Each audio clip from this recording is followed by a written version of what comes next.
அன்பானவர்களுக்கு வணக்கம். நம்ம ஒன்றா இருக்க கற்றுக்கணும் சீரியலில் முருகனுக்கும் இந்திராவுக்கும் கூடிய சீக்கிரமே கல்யாணம் நடக்க போகுது. கந்தசாமி லக்ஷ்மியுமே முன்ன நின்று முருகனுக்கும் இந்திராவுக்கும் கல்யாணத்தை பண்ணி வைக்க போகிறாங்க. இப்போ தானே பார்த்துருக்காங்க, அதுக்குள்ளே எப்படி கந்தசாமியும் லக்ஷ்மியும் முருகனுக்கும் இந்திராவுக்கும் கல்யாணம் பண்ணி வைக்க போகிறாங்க தெரிஞ்சுக்கிறதுக்கு முன்னாடி இந்த வீடியோக்கு ஒரு லைக் போட்டுக்கோங்க. ஸோ பார்த்தீங்கன்னா ஆக்சிடெண்ட்டில் முருகனும் இந்திராவும் சந்திக்கிறாங்க இல்லையா. இந்திராவோட வண்டியை நம்ம முருகன் சரி பண்ணுறதுக்காக ஷெட்டுக்கு கொண்டு போய் போட இந்த வண்டியில் ஹார்ட்டு கிட்னி அப்படின்னு எல்லாமே ஃபெயிலியராக தான் இருக்குது. அப்பயோன்னு இருக்கிற வண்டியை தான் நீ போய் மோதி இருக்க. இந்த வண்டிக்கு நீ ஆக்சிடெண்ட் பண்ணதுனால ஆகிற செலவு 450 ரூபா. நீ இந்த வண்டியை ஸ்டார்ட் பண்ணோன்னா இன்னும் செலவாகும் அப்படின்னு மெக்கானிக் ஷெட்டில் நம்ம முருகன் கிட்ட சொல்ல, சரி எப்படியாவது சரி பண்ணி வை, நான் வந்துடுறேன் அப்படின்னு சொல்லி முருகன் யார்கிட்ட போகிறார் பார்த்தீங்கன்னா, வேண்டவே வேண்டாம், இந்த ஆர்டரை நீ எடுக்கவே கூடாது அப்படின்னு சொல்லி கந்தசாமி சொன்னார்ல காது குத்து ஃபங்க்ஷன், அந்த ஃபங்க்ஷனை ஏற்பாடு பண்ணுறவர் வராரு.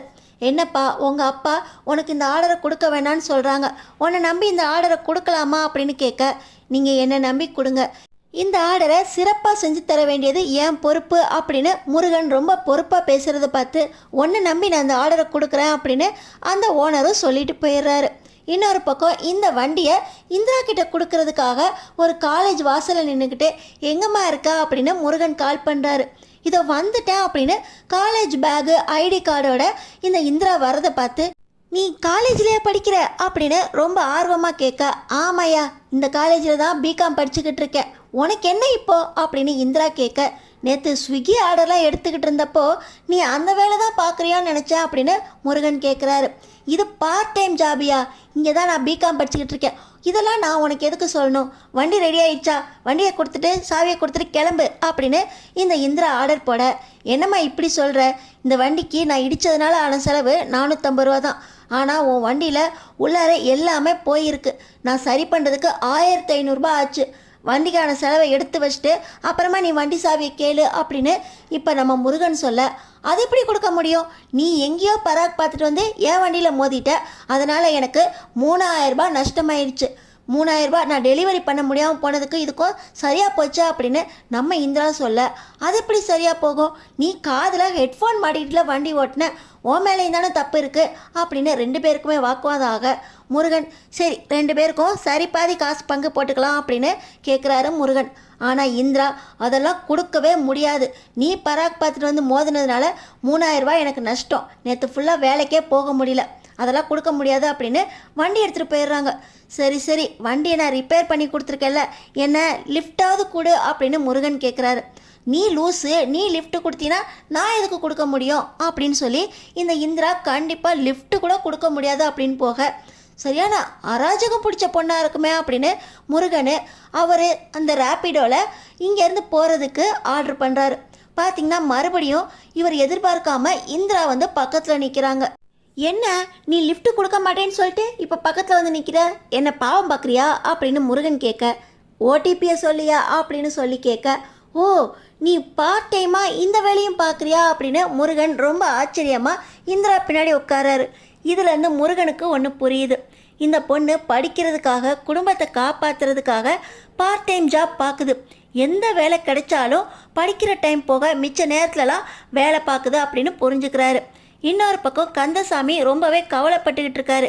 என்னென்னு இந்த பையன் வெளியே ஆர்டர் எடுத்து செஞ்சால் குடும்பத்தில் இருக்கவங்க எல்லாரையும் கூட்டிகிட்டு போய் சமைக்கிறதுக்கு கூட்டிகிட்டு போயிடுவார், சப்ளை செய்கிறதுக்கு கூட்டிகிட்டு போயிடுவார், அப்போ நம்ம மெஸ்ஸில் வேலை நடக்காது, மெஸ்ஸில் சப்ளை பண்ணுறக்கு ஆள் இருக்காது, திடீர்னு கஸ்டமர் வந்து உட்காந்தா அவங்களுக்கு இங்கே மெஸ்ஸில் ஆள் இல்லைன்னா மெஸ்ஸை மூட வேண்டியிருக்குமே, இவனுக்கு வெளியே ஆர்டர் எடுக்காதுன்னு சொன்னால் கேட்க மாட்டேங்கிறான், என்ன பண்ணுறது, நான் மெஸ்ஸெல்லாம் மூட மாட்டேன் அப்படின்னு லக்ஷ்மி கிட்ட புலம்பிக்கிட்டு இருக்காரு கந்தசாமி.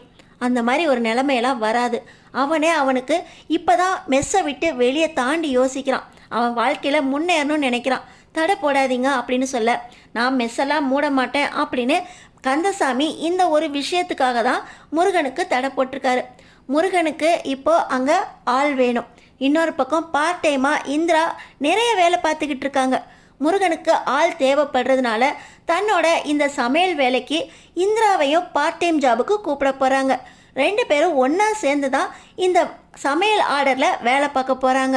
முருகனும் இந்திராவும் ஒன்றா சேர்ந்து வேலை பார்க்குற இந்த நேரத்தில் தான் முருகன் ரொம்ப சரியான உழைப்பாளி, அவருக்கு நிறைய திறமை இருக்கா அப்படின்னு இந்திரா புரிஞ்சுக்க போகிறாங்க.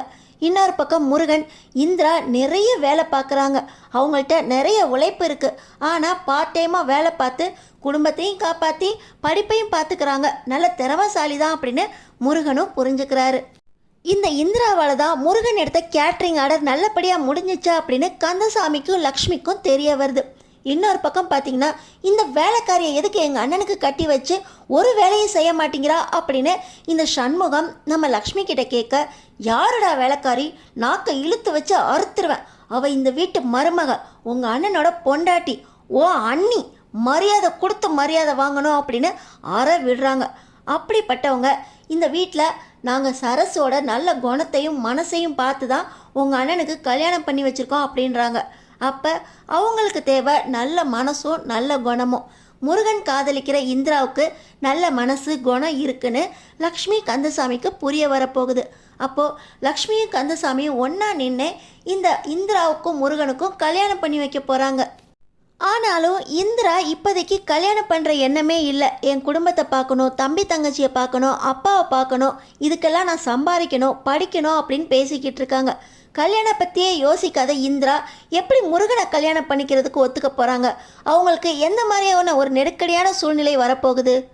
அதை பற்றி பார்க்குறதுக்கு முன்னாடி இன்னொரு பக்கம் என் பொண்டாட்டி இவ வேலைக்காரின்னு சொல்லிட்டாலே அப்படின்னு மனசு உடைஞ்சு போய் இந்த குமரன் என்ன பண்ணுறாரு, டானிக் பாட்டிலில் சரக்கு ஊற்றி வச்சு யாருக்கும் தெரியாமல் சரக்கடிக்கிறாரு. குமரன் சரக்கடிக்கிறாரு. இன்னொரு பக்கம் இந்த மொளை மாதிரி சண்முகம் என்ன பண்ணுறான், பூத்தொட்டிக்குள்ளே சிகரெட்டை ஒழிச்சு வச்சு சிகரெட் பிடிக்கிறான். இப்படி ஒவ்வொருத்தரும் ஒவ்வொரு கெட்ட பழக்கத்தோடு இருக்க முருகனும் கார்த்திகேயனும் கந்தசாமிக்கு ஏற்ற நல்ல பிள்ளைங்களா இருக்காங்க. எல்லாருக்கும் மாமியார்னா எப்படி இருப்பாங்க அப்படின்னு நிறைய பேர் சொல்கிறத கேட்டிருக்கேன். ஆனால் எனக்கு எங்கள் அத்தை சண்முகம் இப்படி பேசினோன்னே அம்மா மாதிரி இருந்தாங்க.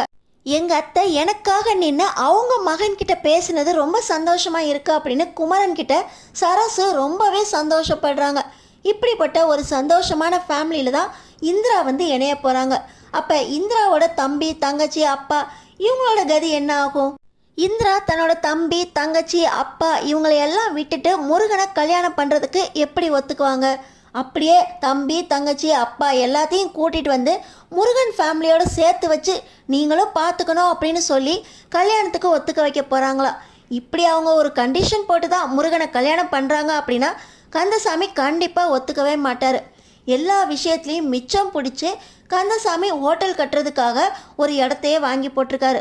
அப்படி இருக்கும்போது இப்படி கூட 3-4 பேர் வந்தால் அவர் கண்டிப்பாக இவங்களுக்கும் செலவு பண்ணணுமே அப்படின்னு சொல்லி கல்யாணத்துக்கே ஒத்துக்க மாட்டார். இத்தனை பிரச்சனைகளையும் மீறி முருகன் இந்திரா கல்யாணத்தை கந்தசாமி லக்ஷ்மி எப்படி ஏற்றுக்க போகிறாங்க? முருகனும் இந்திராவும் எப்படி ஒன்றா சேர்ந்து கந்தசாமி லக்ஷ்மியை சமாளிக்க போகிறாங்க? அடுத்தடுத்து என்ன நடக்க போகுது? இவங்க கல்யாணம் எப்படி ஈடேற போகுது? தெரிஞ்சுக்கிறதுக்கு நம்ம சேனலை சப்ஸ்கிரைப் பண்ணி தொடர்ந்து பாருங்கள்.